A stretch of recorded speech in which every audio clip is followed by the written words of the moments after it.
Hey guys, what's going on? Welcome back to Crypto Hell. Apa kabar semuanya? Semoga kalian baik-baik aja. Ya, masih kembali lagi dengan gue Fahim Muhammad. Kali ini kita akan membahas kasus antara Ripple dan SEC. Ini tuh seperti sinetron banget ya. Sinetron SCTV yang nggak kunjung usai, coy. Seriusan deh, ini ujungnya itu nggak pernah kelihatan di mana. Tahun lalu tuh ada yang prediksi akan selesai per bulan Oktober 2021 kemarin, tapi juga nggak selesai-selesai ya.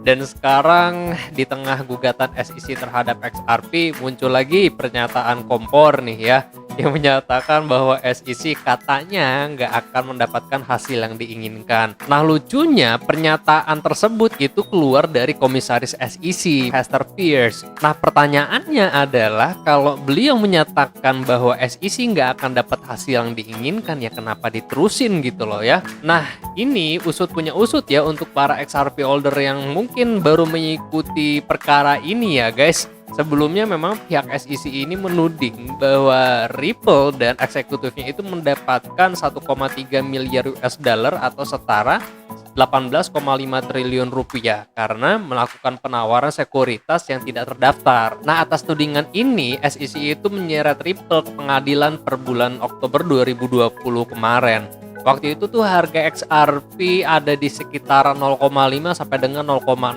dolar US. Nah, setelah keputusan tersebut, harga XRP itu drop dead banget, ditinggal investor yang kemudian sejumlah bursa kripto atau exchanger juga ikut-ikutan delisting XRP dari pasaran. Gua pun ya guys, pada kala itu pun lagi pegang barang guys di Indodex. Di saat sudden drop itu gue rugi bandar, tapi ya karena kepalang nyangkut, kepalang rugi. Dan setelah gue teliti, gue telaah kembali, market Asia pun ya kelihatannya juga nggak ada rencana untuk delisting. Ya gue berani untuk beli XRP pada harga diskon.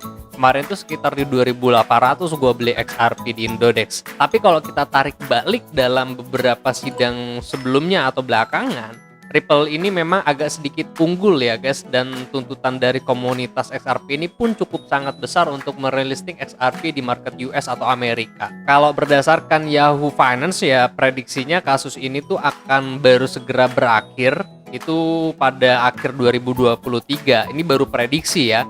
Tapi kalau kita bicara dalam waktu dekat ya, dalam waktu dekat agendanya memang Ripple dan SEC ini akan masuk lagi ke ruang persidangan karena Ripple telah mengajukan surat penjadwalan bersama untuk mencari penyelesaian kasus ini yang memang agendanya dimulai per bulan Agustus 2022 dengan penutupan diharapkan sebelum hari Natal. Teman-teman kalau mungkin mau melihat update terkait XRP dan juga SEC lebih detail, teman-teman bisa kunjungi Twitternya Villain Law. Ini dia attorney memang ya. Nah beliau ini pada tweet-tweetnya itu menerangkan terkait update dari SEC dan juga XRP secara detail berdasarkan jadwal atau agenda SEC sama Ripple ke depannya bagaimana, terus keputusan sidangnya bagaimana. Teman-teman bisa lihat update dan hasilnya di sini. Nah yang agak tricky ini sebenarnya menganalisakan atau menduga pergerakan harga XRP ini bagaimana berdasarkan teknik analisis. Nah, seperti yang sudah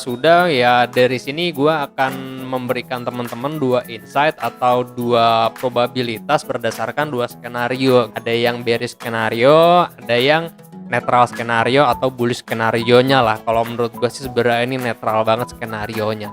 Nah, yang pertama gue akan menerangkan terlebih dahulu untuk yang bearish skenario-nya. Untuk bearish skenario-nya, teman-teman bisa bercermin kepada penurunan harga atau bearish market pada 2018 ini ya, yang dimana ini adalah triple double tree atau 323 ya, biasanya kita sebut memang triple double tree. Jadi kalau triple combination, teman-teman harus menghitungkan yang dimana penurunan itu ada 3 penurunan, terus ada 2 kenaikan, lalu ada 3 penurunan. Begitu pula yang akan kita bahas di pergerakan atau konsolidasi saat ini. Nah teman-teman harus perhatikan, memang kalau gue lihat berdasarkan pergerakan harga Bitcoin, ini ada potensi harganya bergerak naik dulu ya sebelum harga itu cenderung kembali lagi menurun karena kita melihat ada potensi crash 2023. Nah, kalau untuk malam ini memang gue rasa volatilitasnya nggak akan terlalu tinggi, atau kita bisa simpulkan bahwa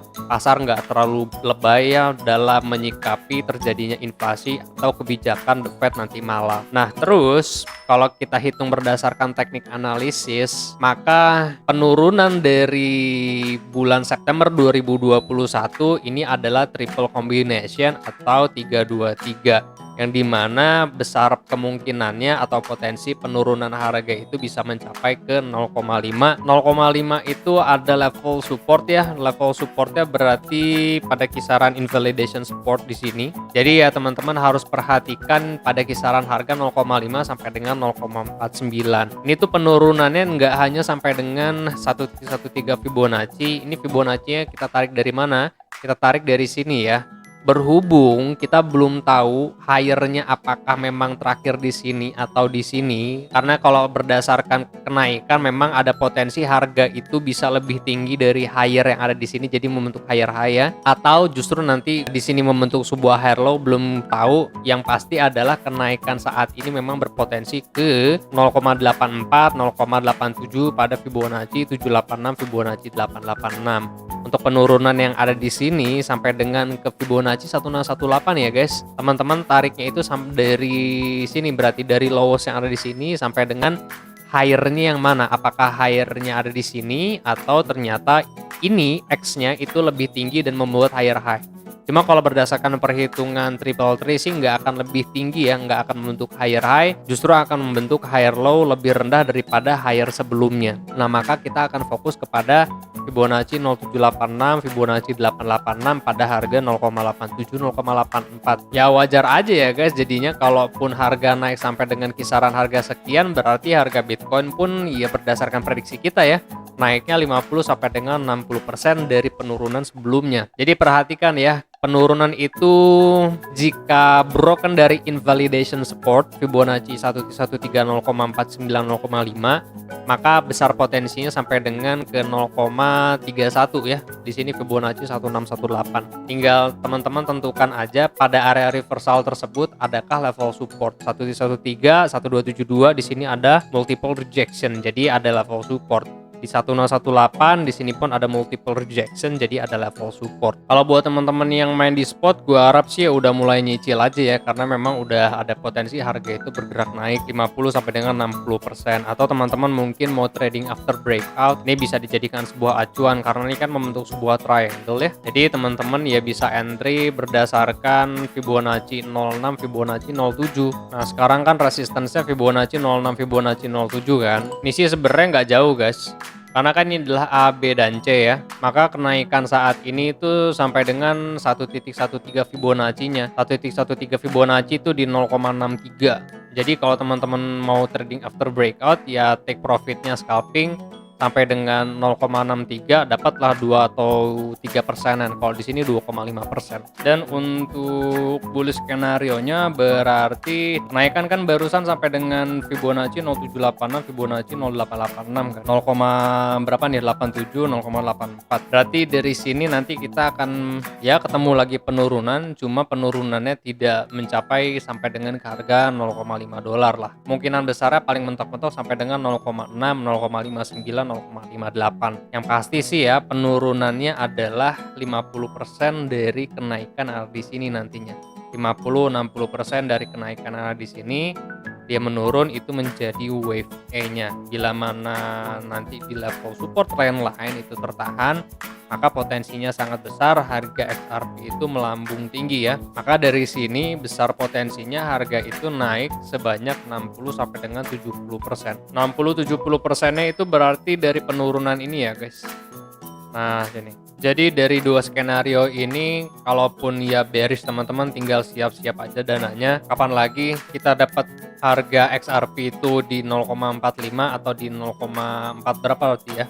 0,32 tadi ya. Ini tuh diskon banget buat XRP. Kalau ada kesempatan diskon jangan lupa dibeli. Atau kalau ternyata yang working adalah skenario yang ini, berarti ya tinggal kita nanti menyesuaikan Wave E-nya itu pada level harga berapa nantinya. Berhubung belum ada chartnya di sini, ya kita di sini baru menduga aja. Tinggal nanti kita sesuaikan berdasarkan realitanya dan tentukan support di Wave E-nya itu berapa. Ya, mungkin ini yang bisa gue sampaikan sore ini. Semoga membantu teman-teman XRP holder dalam mengambil keputusan. Gue akan kembali lagi update pergerakan XRP di grup Telegram dan juga di YouTube. Thank you very much for watching this video. Gue Fai Muhammad. Kalian jangan sakit-sakit, sehat terus karena sehat mahal.